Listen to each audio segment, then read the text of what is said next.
ಅವರಿಬ್ಬರದ್ದು ಇನ್ಸ್ಟಾಗ್ರಾಂನಲ್ಲಿ ಶುರುವಾದ ಪ್ರೀತಿ. ಬೇಬಿ ಅಂತಿದ್ದವ ಹೆಣ್ಮಗಳನ್ನ ಹೊರದು ಮುಕ್ಕಿದ್ದ. ಪ್ರೀತಿ ಹೆಸರಲ್ಲಿ ಮೈ ಮನಸ್ಸು ಕೊಟ್ಟವಳು ಈಗ ಬೀದಿಗೆ ಬಿದ್ದಿದ್ದಾಳೆ. ಹಿಂದೂ ಹುಡುಗಿಗೆ ಕೈಕೊಟ್ಟು ಮುಸ್ಲಿಂ ಹುಡುಗಿ ಜೊತೆ ಎಂಗೇಜ್ಮೆಂಟ್ ಆಗಿದ್ದಾನೆ.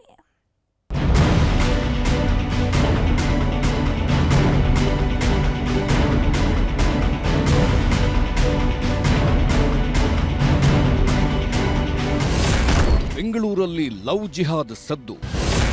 ಹಿಂದೂ ಯುವತಿ ಲವ್, ಮುಸ್ಲಿಂ ಯುವತಿ ನಿಶ್ಚಿತಾರ್ಥ. ಈಗಿನ ಲವ್ ಸ್ಟೋರಿಗಳ ಬಗ್ಗೆ ಏನು ಹೇಳಬೇಕು, ಏನು ಬಿಡಬೇಕು ಒಂದೂ ಗೊತ್ತಾಗ್ತಿಲ್ಲ. ಪ್ರೀತಿ ಮಾಡೋದು ಒಬ್ಬರನ್ನ, ಮದುವೆ ಆಗೋದು ಇನ್ನೊಬ್ಬರನ್ನ. ಖಾಲಿ ಪೋಲಿ ತಿರುಗುವಾಗ ನಮ್ಮದು ಜಾತಿ ಮೀರಿದ ಪ್ರೀತಿ ಅಂತ ಕಂಡವರಿಗೆಲ್ಲ ಕಾಳ ಹಾಕ್ತಾರೆ. ಇದಕ್ಕಂತಾನೆ ಹಾದಿ ಬೀದಿಲಿ ಇನ್ಸ್ಟಾಗ್ರಾಂ ಪ್ರೇಮಿಗಳು ಹುಟ್ಕೊಂಡಿರ್ತಾರೆ. ತೆಳ್ಳಗೆ ಬೆಳ್ಳಗಿರೋ ಹೆಣ್ಮಕ್ಳು ಕಂಡ್ರಂತೂ ಮುಗಿದೇ ಹೋಯ್ತು. ಮೆಸೇಜ್ನಲ್ಲೇ ಪ್ರೀತಿ, ಮೆಸೇಜ್ನಲ್ಲೇ ಕಲ್ಯಾಣ. ಕೊನೆಗೆ ರೂಮು, ಲಾಡ್ಜು ಅಂತ ಮದುವೆಗೂ ಮುಂಚೆಯೇ ಮೈಮರೆತು ಬಿಡ್ತಾರೆ. ಇವರದ್ದು ಕೂಡ ಇಂಥದ್ದೇ ಕಥೆ. ನನ್ನದು ಜಾತಿ ಮೀರಿದ ಪ್ರೀತಿ ಅಂತ ಹಸಿ ಹಸಿ ಕಥೆ ಕಟ್ಟಿದವ ಲವ್ ಜಿಹಾದ್ ಬಲೆ ಬೀಸಿದ್ದ ಅನ್ನೋ ಆರೋಪ ಕೇಳಿಬರ್ತಿದೆ. 13 ದಿನದ ಪರಿಚಯ, ರೂಮ್ನಲ್ಲಿ ಶುರುವಾಗಿತ್ತು ಪ್ರಣಯ. ಇವ್ರ ಚಾಟಿಂಗು, ಡೇಟಿಂಗು ಪುರಾಣದ ಬಗ್ಗೆ ಹೇಳೋದಕ್ಕೂ ಪದಪುಂಜಗಳೇ ಸಾಲ್ತಿಲ್ಲ ಬಿಡಿ. ಈಗೀಗ ಪ್ರೀತಿ ಹುಟ್ಟೋದಕ್ಕೂ ತಡವೂ ಇಲ್ಲ, ಮುರಿದು ಬೀಳೋದಕ್ಕೂ ತಡವಿಲ್ಲ. ಎಷ್ಟು ಬೇಗ ಪ್ರೀತಿ ಆಗುತ್ತೋ ಅಷ್ಟೇ ಬೇಗ ಬ್ರೇಕಪ್ ಕೂಡ ಆಗ್ತಿವೆ. ಬರೀ ಬ್ರೇಕಪ್ ಮಾಡ್ಕೊಂಡ್ರೆ ಯಾರಿಗೂ ಸಮಸ್ಯೆ ಇಲ್ಲ, ಪ್ರೀತಿ ಹೆಸರಲ್ಲಿ ಮಾಡಬಾರ್ದನ್ನ ಮಾಡಿದ್ರೇನೆ ಸಮಸ್ಯೆ ನೋಡಿ. ಇವರ ಕಥೆಯಲ್ಲಿ ಆಗಿದ್ದೂ ಇದೆ. 2024 ಅಕ್ಟೋಬರ್ 17ರಂದು ಇವರಿಬ್ಬರಿಗೂ ಪರಿಚಯವಾಗಿತ್ತಂತೆ. ಇನ್ಸ್ಟಾಗ್ರಾಂನಲ್ಲಿ ಶುರುವಾದ ಸ್ನೇಹ ಸಿಕ್ಕಾಪಟ್ಟೆ ಕ್ಲೋಸ್ ಆಗುವಂತೆ ಮಾಡಿತ್ತು. ಅದೆಷ್ಟರ ಮಟ್ಟಿಗೆ ಅಂದ್ರೆ ಪರಿಚಯವಾದ 13ನೇ ದಿನಕ್ಕೆ ಥಣಿಸಂದ್ರದ ಮಾಲ್ನಲ್ಲಿ ಭೇಟಿಯಾಗಿದ್ರು. ಒಬ್ರಿಗೊಬ್ರು ಎದುರು ಬದುರು ಆಗ್ತಿದ್ದಂತೆ ಪ್ರೇಮ ನಿವೇದನೆ ಮಾಡಿಕೊಂಡಿದ್ರು. ಮೊಹಮ್ಮದ್ ಇಶಾಕ್ನ ನವರಂಗಿ ಆಟ ಅರಿಯದವಳು ಬಣ್ಣ ಬಣ್ಣದ ಮಾತಿಗೆ ಕ್ಲೀನ್ ಬೋಲ್ಡ್ ಆಗಿದ್ಲು.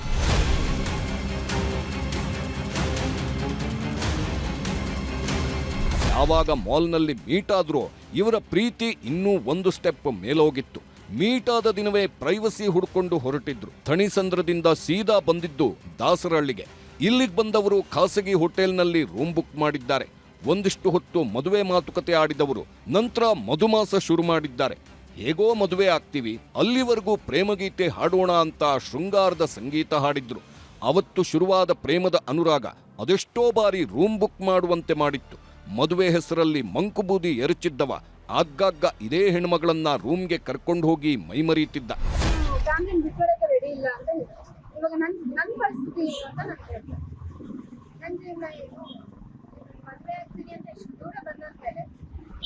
ಮಾತಾಡ್ಬೇಕಲ್ಲ, ನನ್ನ ಬಗ್ಗೆ ಯಾಕೆ ಹೇಳಿಲ್ಲ, ಮನೆಗೆ ಹೇಳ್ಬೇಕು. ಅವ್ರನ್ನ ಅವ್ರ ಭಾವ ಎಲ್ಲ ಬಂದು ಕನ್ವರ್ಟ್ ಆಗ್ಬೇಕು. 40 days ಟೈಮ್ ತಗೊಳುತ್ತೆ. ಹೆಂಗ್ ನಮಾಜ್ ಮಾಡ್ಬೇಕು, ಹೆಂಗ್ ಅದೆಲ್ಲ ಏನೇನೋ ಮಾಡ್ತಾರೆ. ಅದಕ್ಕೆ ಟೈಮ್ ಇರ್ತದೆ. ಕನ್ವರ್ಟ್ ಆಗಿ ಆಮೇಲೆ ಮದುವೆ. 1 ವರ್ಷ ಇದೇ ಪ್ರೀತಿ ಪ್ರೇಮ ಅಂತ ಸಿಕ್ಕಾಪಟ್ಟೆ ಸುತ್ತಾಡಿದ್ರು. ಪವಿತ್ರ ಪ್ರೀತಿ ಅನ್ನೋ ಲೇಬಲ್ ಅಂಟಿಸ್ಕೊಂಡು ಮಾಡಬಾರ್ದನ್ನೆಲ್ಲ ಮಾಡಿ ಮುಗಿಸಿದ್ರು. 1 ವರ್ಷ ಯಾವುದೇ ಅನುಮಾನ ಬಾರದಂತೆ ನೋಡ್ಕೊಂಡಿದ್ದ ಕಳ್ಳಪ್ರೇಮಿಯ ಅಸಲಿ ಸತ್ಯ ಕಳೆದ ತಿಂಗಳು ಗೊತ್ತಾಗಿತ್ತು.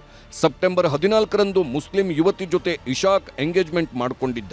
ಈ ವಿಷಯ ಗೊತ್ತಾಗ್ತಿದ್ದಂತೆ ಪ್ರೇಯಸಿ ಕಂಗಾಲಾಗಿದ್ದಾಳೆ. ನನಗ್ಯಾಕೆ ಮೋಸ ಮಾಡಿದೆ ಅಂತ ಪ್ರಶ್ನೆ ಮಾಡ್ತಿದ್ದಂತೆ ಮಾತಾಡೋಣ ಬಾ ಅಂತ ಕರೆಸ್ಕೊಂಡು ಕೊಲೆ ಬೆದರಿಕೆ ಹಾಕಿದ್ದನಂತೆ. ನಮ್ಮ ಮನೆಯಲ್ಲಿ ನಿನ್ನನ್ನ ಮದುವೆ ಆಗೋದಕ್ಕೆ ಒಪ್ಪಲ್ಲ, ನಿನ್ನ ದಾರಿಯನ್ನ ನೀನು ನೋಡ್ಕೋ ಅಂತ ಕೈ ಕೊಟ್ಟಿದ್ದಾನಂತೆ. ಇದರಿಂದ ದಾರಿ ಕಾಣದಂತಾದ ಹೆಣ್ಮಗಳು HSR ಲೇಔಟ್ ಪೊಲೀಸ್ ಠಾಣೆಯಲ್ಲಿ ದೂರು ನೀಡಿದ್ದಾಳೆ. ಶಿಕ್ಷೆ ಆಗ್ಬೇಕು ಸರ್, ಶಿಕ್ಷೆ ಆದ್ರೇನೆ ಅವರು ಚೇಂಜ್ ಆಗೋದು. ನಾರ್ಮಲಿ ಹೇಳ್ತಾ ಹೋದ್ರೆ ಅವ್ರು ಚೇಂಜ್ ಆಗಲ್ಲ, ಹಿಂಗೆ ಮಾಡ್ತಾನೆ ಇರ್ತಾರೆ. ಅಂದ್ರೆ ಜನರಲ್ ಆಗಿ ಏನಾದ್ರು ಬೇರೆ ಹಿಂದಿ ಲೇಡೀಸ್ ಹುಡುಗಿರ ಬಗ್ಗೆ ಏನಾರ ಹೇಳ್ತಾ ಇದ್ರ ಅವರು ಈ ತರ ಅಂತ ಏನಾರ? ಏನು ಹೇಳ್ತಾ ಇದ್ದಿಲ್ಲ, ಬಟ್ ನಾನ್ ನೋಡ್ತಾ ಇದ್ದೆ ಚಾಟ್ ಮಾಡೋದು, ಮಾತಾಡೋದೆಲ್ಲ ನಾನು ನೋಡ್ತಾ ಇದ್ದೆ. ನಾನು ಕೇಳ್ದೆ, ಜಗಳ ಮಾಡಿದೆ, ಯಾಕೆ ಹಿಂಗೆಲ್ಲ ಮಾಡ್ತಿದ್ಯಾ, ಏನ್ ಕಡಿಮೆ ಆಗಿದೆ, ಈಗ ಮಾಡೋದಕ್ಕೆ ಏನ್ ರೀಸನ್ ಅಂತ ಕೇಳಿದೆ. ಮಾಡಲ್ಲ ಅಂತ ಹೇಳಿದ್ರು. ಮತ್ತೆ ಅದೇ ಪ್ರೀತಿ ಮಾಡೋದು ತಪ್ಪಲ್ಲ, ಆದ್ರೆ ಎಂಥವರನ್ನ ಪ್ರೀತಿ ಮಾಡ್ತಿದ್ದೇವೆ ಅನ್ನೋದನ್ನ ತಿಳ್ಕೊಳ್ಳದೇ ಇರೋದು ತಪ್ಪು. ಇನ್ಸ್ಟಾಗ್ರಾಂನಲ್ಲಿ ಹಾಯ್ ಬಾಯ್ ಅನ್ನೋರ ಜೊತೆಗೆಲ್ಲ ಮೈಮರೆತ್ರೆ ಬದುಕು ಬೀದಿಗೆ ಬರೋದ್ರಲ್ಲಿ ಡೌಟೇ ಇಲ್ಲ. Manjunath N, crime bureau, news 18 Bengaluru.